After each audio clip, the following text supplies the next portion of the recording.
Both Jim and I have taught statistics for a long time, and anyone who has taught statistics will tell you, students learn many, many things in an introductory statistics course. They're able to do lots of things, but even so, at the end of it, even some of our best students, they end up with a very fragile understanding of statistics. And we think of that as a real tragedy because statistics is increasingly becoming important for the everyday citizen, the everyday person to master, to be able to make decisions and to really look at data, to understand data, to question it, to really interpret it correctly. And so we feel like this is a really important problem for the modern citizen, for the modern college student, for anybody who's going to have a job in the future. They're going to need to know how to use data.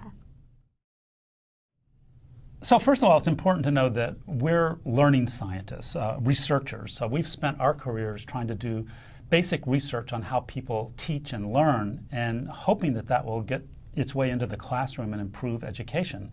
Unfortunately, that model hasn't always worked, largely because there are these connections that just don't get made between researchers and curriculum and program developers and instructors and students in the classroom.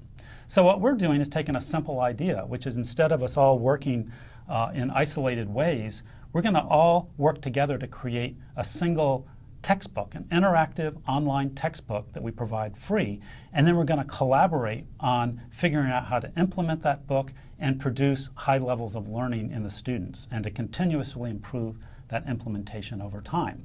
The book that we've created has lots of built-in measures. It has many formative assessment questions that students are answering. So we're not just asking students to read a book, we're asking them to interact with it, and we're taking that data and we're using it to figure out how to make the book better.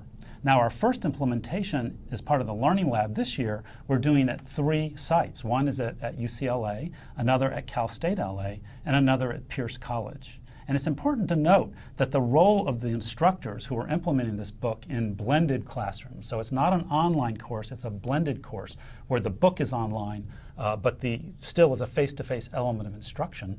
The role of the instructors is not just to implement our book or to implement our idea, but it's to help us figure out through this collaborative process what's the best way to make statistics understandable in a deep way by all students at all of these different campuses. So there are 2 things that differentiates our approach from others. The first is that because we're learning scientists and we care very much about education, we focus a lot on learning. And for us, learning really means understanding in a way that transfers to lots of different situations. Learning that's very robust, not fragile.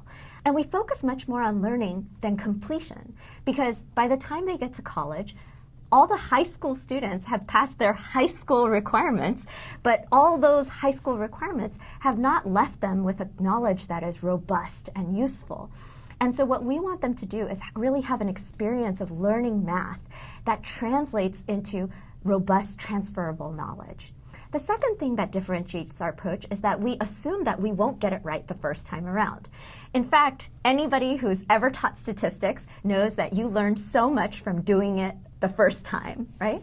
And what we want to do is take those insights that instructors always have when they teach a class and build it back into these freely available online learning resources in a way that's driven by data, real data on student learning, not just our intuitions of, oh, I think this might help. And so in that way, we build in all their hard work in a recursive way. It feeds back into our system. And so every time a statistics class gets taught, we could learn from it and make the book a little bit better. Well, first of all, as Gia said, by deep learning, we mean transferable learning, learning that's flexible, that can be applied in new situations.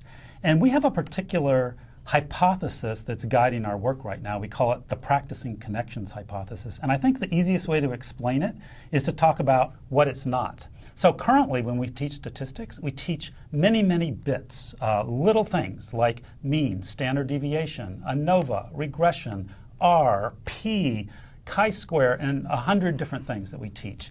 And the students at the end have some sort of a knowledge of what they all are, but it's very fragile, and what they don't get is what ties it all together. What makes the field coherent? Now, we know from studies of expertise in lots of different domains that one thing that characterizes expert knowledge is that an expert can look at the domain and see it in terms of its core underlying structure. What are the core ideas? So what we're doing in statistics is we're trying to take the core concepts of statistics, and instead of just teaching the bits, is have the students practice constructing the connections that make the whole field coherent over time.